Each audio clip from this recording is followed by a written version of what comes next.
Hello everyone, welcome to this episode number 14 of Q&A series with Suresh GP.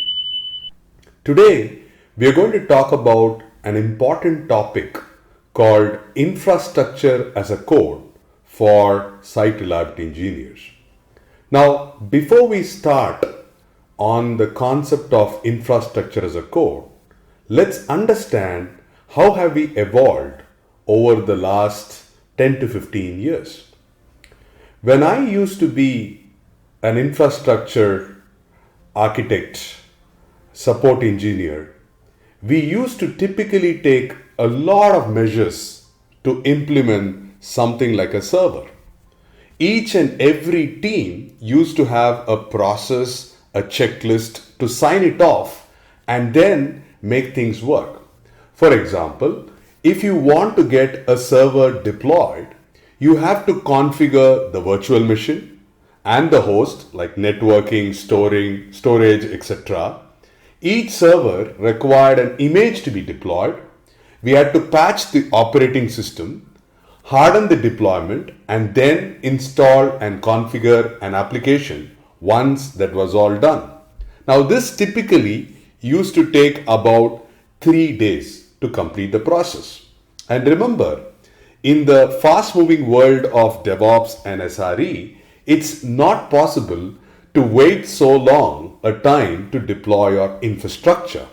So that is the reason or genesis of why infrastructure as a code came into picture. Now, what is the definition of infrastructure as a code? Now, infrastructure as a code, commonly called as IaC, is the management of infrastructure like networks, virtual machines, load balancers, and connection topology in a descriptive model using version control to store the files.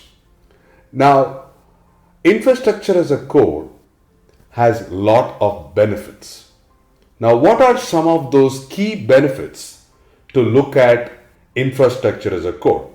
Number one, your infrastructure can be stored in a secured code repository like GitHub or Azure repository, adding governance, versioning, and increased collaboration.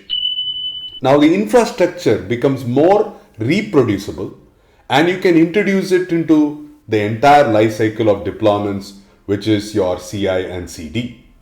It also provides you an opportunity to scale your infrastructure on runtime based on the demand. And because this is fully automated in the form of templates, it removes human error.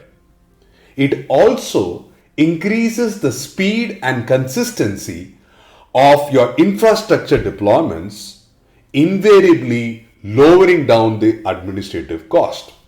Last but not the least, it improves your productivity of your teams to make it work. So if you are a site reliability engineer and you are looking at what key skills that I need to develop as a site reliability engineer, then I would say that you need to have experience and expertise on infrastructure as a code. And there are some popular tools that we will talk about in the next episode, but it's important to understand whether it is your Terraforms, whether it is going to be your AWS CloudFormation or Azure Resource Manager. These tools help you to provision infrastructure as a code, and you should have knowledge about these tools to become expert on infrastructure as a code. I hope this episode was very clear to understand the evolution towards becoming infrastructure as a code. And in the next episode, we will talk about specific tools that help to provision infrastructure as a code.